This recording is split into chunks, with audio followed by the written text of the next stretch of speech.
194 पे रुका जी south Africa का स्कोर। 195 रन चाहिए आपका पाकिस्तान को जीतने के लिए। इस पिच पे बाय द वे, ग्राउंड पे मैं आपको बता दूं कि जो आपका एवरेज टोटल है वो 210 या 215 है, ऑलमोस्ट 215 आप मान के चलें कि इतना यहां पे फर्स्ट इनिंग एवरेज स्कोर है।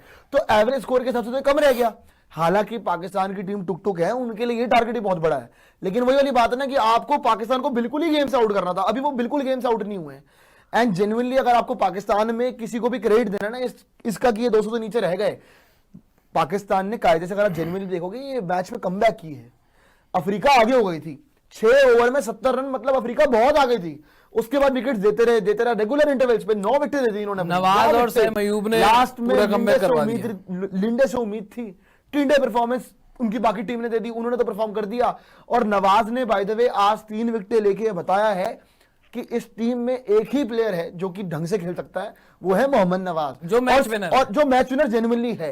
जो बाबर आजम बोलता था कि नहीं जी मैच विनर की बात करता था, ये लग रहा है मैच विनर है कि हाँ चलो मैच जितवा सकता है। इकोनॉमिकल बॉलिंग भी करी, प्लस विकेट भी लेके दी। 6.5 की इकोनॉमी है इसकी, 6.5 की। वहीं अगर जाकर देख लो शाहीन की, कबूतर बना के मारा है, कबूतर बना के मारा अफ्रीका ने। आप जाके देखिएगा, शाहीन ने तो खैर अगर आप देखोगे कि एंड में जाके 1 विकेट लिए, कॉर्बिन बॉश को आउट किया। उसके अलावा थर्ड क्लास बॉलिंग 45 से 46 रन खाए उसने, और 10 की इकोनॉमी से बिटा वो। प्रियांशु आज बैटिंग इनकी तरफ से ऊपर वाले 2-3 बंदे कर पाए और लिंडे कर पाया, बीच में लिंडे ने फ्लॉप बैटिंग हुआ बेसिकली ये कि साउथ अफ्रीका ने स्पिन ही नहीं खेल पाया। अगर आप देखें शाहीन वगैरह, नसीम वगैरह को तो लास्ट में तुक्के में विकेट मिल गई टेल एंडर्स की, वरना मेन विकेट्स या आप बोल लें कि जो मेन गेम बनाया वो बनाया सैम अयूब और नवाज ने। 3 विकेट नवाज ले गया, 2 विकेट या 3 विकेट सैम अयूब ले गया। अबरार को भी वहां पर तुक्के वगैरह में विकेट मिली है, तो स्पिन साउथ अफ्रीका खेल ही नहीं पाया और वहीं पर इन्होंने जो है वो फंसाया वहां पर सैम अयूब। और अच्छी कप्तानी बाय द वे मैं बोलूंगा आज सलमान अली आगा की दिखी। हालांकि इंडिया के सामने एशिया कप में तो फटीचर कप्तान बन के घूम रहा था वो, लेकिन फाइनली ठीक ठाक कैप्टनसी सलमान अली आगा की तरफ से हुई है कि एक समय पर दोनों तरफ से नवाज को और सैम अयूब दोनों को लगाए रखा। वो एक फेज था 8 ओवर से लेके तकरीबन 15 ओवर तक का, 6-7 ओवर का, जहां पर इन दोनों ने मिलके कमर तोड़ दी साउथ अफ्रीका की। सारे सेट बैटर्स को जो है वो आउट किया और एक एक करके ये इस फेज की मैं बात कर रहा हूं 109 से लेके ये जो 139 तक का जो फेज था, यहां पर नवाज ने और सैम अयूब ने पूरी कमर कस के गेंदबाजी की और इनकी कमर तोड़ दी बेसिकली। लेकिन अगर आप कोबर देखोगे ना जेन्युइनली, इनका जो हम फेज की बात कर रहे हैं 44 पे इनका पहला विकेट गिरा था मेरे ख्याल से, 44 पे सबने लिखा हुआ है। फिर 93 पे दूसरा विकेट गिरा, पार्टनरशिप हुई जोरजी। और ना ये प्रॉब्लम पता है क्या है, रेगुलर इंटरवल्स पे विकेट गिरे, रेगुलर इंटरवल्स पे विकेट, छोटी सी 10-20 रन की पार्टनरशिप लगती विकेट, 20 रन की पार्टनरशिप लगती विकेट, 2 ही पार्टनरशिप तो बनी है एग्जैक्टली। और अगर आप ये बॉलिंग कार्ड भी देखोगे भाई, इसके अंदर 11 की इकोनॉमी शाहीन की है, नसीम की इकोनॉमी मतलब आपकी 11 की है, सैम अयूब की 7 की है, अबरार की 10.5 की। वो जो स्पिन ट्रैक जहां पे स्पिनर्स को हेल्प मिल रही है, ये वहां पे भी 10.5 की इकोनॉमी से बॉलिंग करके गया है। कितना गंदा बॉलर होगा ये आप विश्वास कीजिए, 1 विकेट ले पाया वो। अदरवाइज आप अगर पूरा का पूरा पेस अटैक देखोगे, पेस अटैक को पढ़िए मार और स्पिन अटैक ने किया ठीक, कायदे की आप बात देखोगे। शाहीन को तो इन्होंने बॉलर तक नहीं समझा, मैं आपको जेन्युइनली बताऊंगा, शाहीन को अफ्रीका बॉलर नहीं समझ रही थी। जैसे ही शाहीन आ रहा था और शाहीन बचने के लिए जा रहा था, ये इनका वनडे कैप्टन है। वैसे इसको आप जितना मर्जी बोल लो, प्रीमियम बॉलर, ये बॉलर वो बॉलर, इससे बढ़िया कोई बॉलर नहीं है। शाहीन का कबूतर बना के मारा अफ्रीका ने आज। स्पिनर इनके ठीक करके गए हैं, नवाज, सैम अयूब, और जो ये प्रीमियम करते रहते हैं, प्रीमियम बॉलर की भद पीट के गए, जूते की नोक पे रखा है पूरी की पूरी अफ्रीका की टीम ने।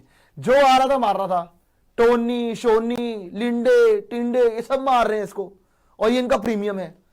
तो अपनी औकात के हिसाब से बोला करे और औकात के हिसाब से चीजें करा करे, ठीक है। शाहीन जिसको तुम बहुत बड़ा प्लेयर बताते हो, जो वनडे का तुम्हारा सो कॉल्ड कैप्टन बन गए है ना, अब देखते हैं वनडे में भी क्या कर पाता है।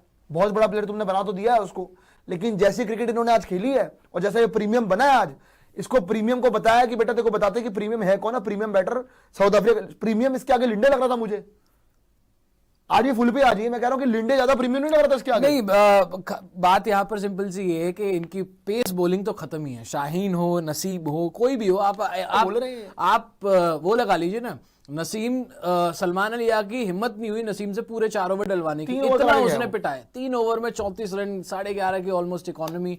शाहीन ने भी 4 ओवर 45 रन, ऑलमोस्ट 11.5 की इकोनॉमी से उसने भी मार खाई। तुक्के में लास्ट में आकर इनको विकेट मिली है। असल में आपको एक बात बताऊं, आज बचाया है वाकई में नवाज ने और सैम अयूब ने। देखो सैम अयूब ने पहली विकेट ली किसकी, डिकॉक की। डिकॉक जिस तरीके से फॉर्म में आ रहा था, छक्के भी मार रहा था, चौके भी मार रहा था, वहां पर पहली विकेट फर्स्ट ब्रेक थ्रू 44 पर डिकॉक आउट हुआ, वहां पर सैम अयूब ने विकेट लेके दी थी। वो शाहीन पिट रहा था, नसीम पिट रहा था। उसके बाद नवाज जैसे ही आया उसने फिर टोनी को आउट किया। उसके बाद एक एक करके ब्रीड्स की एक एक करके सारी विकेट जो है वो नवाज लेता गया। वो जो क्विक फेज में जो विकेट्स आई, और स्पिन साउथ अफ्रीका खेल ही नहीं पाया। वरना असल मैच विनर तो अगर पाकिस्तान जीत गई तो वो नवाज ही होगा।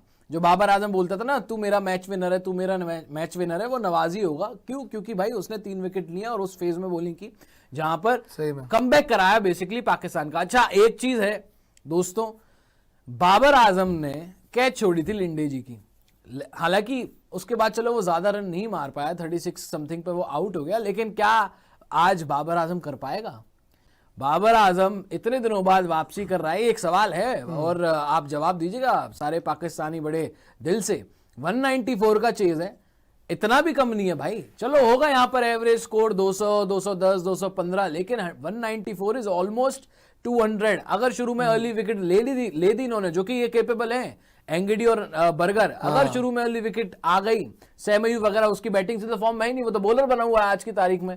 बनने निकला था सईद अनवर, बन गया वो वहां पर जाकर एक स्पिनर, तो उससे बैटिंग तो हो नहीं रही। अगर अर्ली विकेट आ गई, आज बाबर आजम के फटेहाल हो जाएंगे। 194 ऑलमोस्ट 200 ही है और बाबर आजम से रन चाहिए, तो कमबैक में पीली जर्सी पहन के आएगा, देखते हैं क्या करता है बाबर। अरे यार देखो, जहां तक बात आप कह रहे हो ना कि रन चाहिए या फिर जो मर्जी है, भाई कमबैक हो रही है, रन तो चाहिए ना, देखो लेके आए।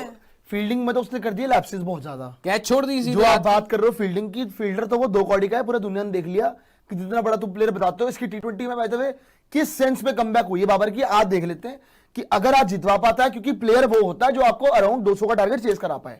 क्या इसकी हैसियत है? उतना हम देख लेंगे। अगर ये करा पाता है तो भाई दिखा दे अपना दम, अगर तेरे में इतना दम है तो दिखा दे भाई, लेकिन अगर नहीं है तो फिर बैठा रही हो। फिर उसके बाद पाकिस्तान की मैनेजमेंट पे शक होगा कि इन्होंने कमबैक करवाई क्यों है, वैसे तो मतलब क्या बनता था। और मुझे एक बात बताओ कोबरा, कि जितना मेरे को ध्यान है कि बाबर से अच्छा T20 तो वैसे रिजवान खेल लेता है। फिर तो कायदे से उसकी कमबैक होनी थी बाबर से पहले, वो कैसे कमबैक कर रहा भाई? तो अल्टीमेटली उसको प्रूव करना ही पड़ेगा आज, अगर कोई आसपास भी पहुंच जाए। वैसे मुझे नहीं लगता कि पाकिस्तान ये टारगेट भी चेस कर पाएगा, मैं आपको जनरली बता रहा हूं जो मेरी फीलिंग है। कोबरा का मुझे नहीं पता, कोबरा भी शायद यही ओपिनियन लेके बैठे, मुझे भी नहीं लगता शायद नहीं कर पाएगा। मुझे भी ये लगता है कि नहीं कर पाएंगे। कर जाते हैं तो भाई मेरे लिए कुछ नया होगा पाकिस्तान की तरफ से, क्योंकि उम्मीद नहीं है ना यार, इतने बड़े टारगेट चेस नहीं करते। 160 170 बनाते कर जाते हैं, लेकिन ये भाई 190 से ऊपर का टारगेट है।